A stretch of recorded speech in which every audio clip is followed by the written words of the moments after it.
film for Danielle has been working with this space called Ayun, that's based here in Berlin. And Oyun is like an interdisciplinary art space, well, multidisciplinary, because it's everything that's pretty much there, whether it comes to panels or workshops or readings or anything. It's just like a space where things can happen and be facilitated. And Danielle has been curating them to create this interactive video game. They created the trailer for their proposal, and I was the avatar and game player in the video, and that was super fun. That was the first time I got into drag makeup, I think, since coronavirus like really hit. Because, you know, I got like this thing on my eye, which still isn't gone. And it was really, really nice to kind of like be like, oh, let's create again and do things. And this I kind of felt like was for myself, in a way.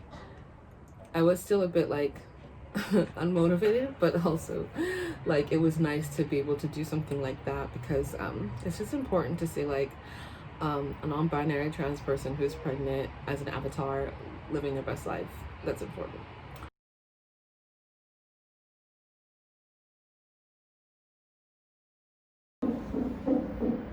Or just really an ass shot.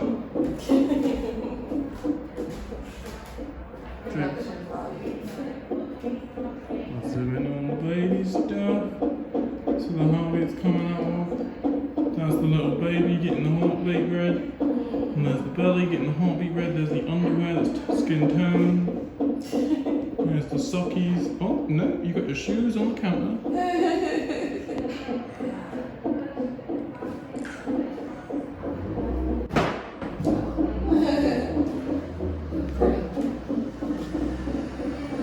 So how do you feel?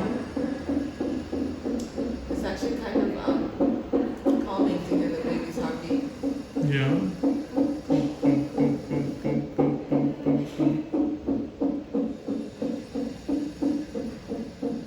She's awake now. She was asleep before? She just kicked. Now she's moving. She was like a train. See, did you hear that? That was her like. Sounds like a real baby, yeah. She's moving.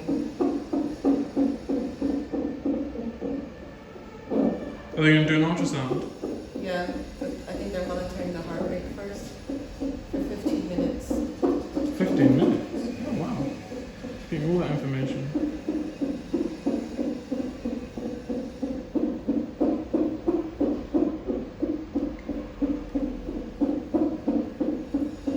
You don't have to record the whole thing. Unless you want to. Closing statements. This baby is big. They said that? No, I'm saying that I feel like she's big.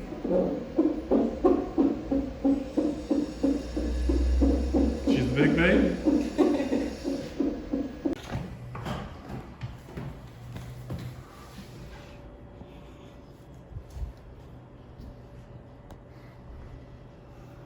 Okay, the bottom's down here, yeah? And maybe that's part of the problem, yeah? That it's trying to turn and causing you a bit of trouble downwards, yeah? I went to the gynecologist, and at the gynecologist, I found out the baby was in breech position. And breech position means that the baby's head is up. And the other position is when the baby is down, and that's the natural, or like the easiest birthing position is when the baby's head is down. So I found out the baby's head was up, and I was super worried, and I spoke, my doctor was saying it's normal, the baby has time to turn, like you're on your 31st week, you'll be fine.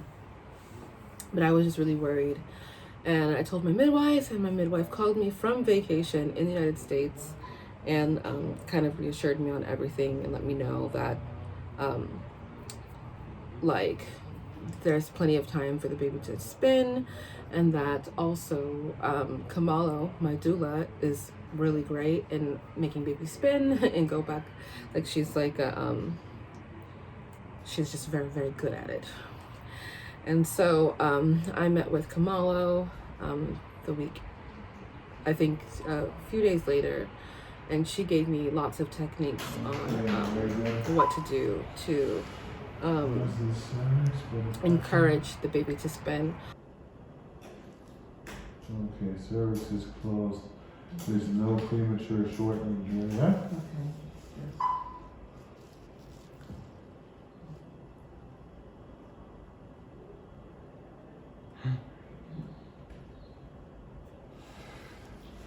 Turn downwards, facing down here, yeah? Okay. So I can't really get her face.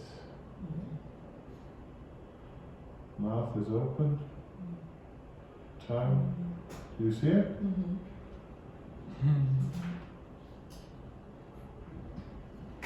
Big tongue. Okay? Everything's fine. Okay.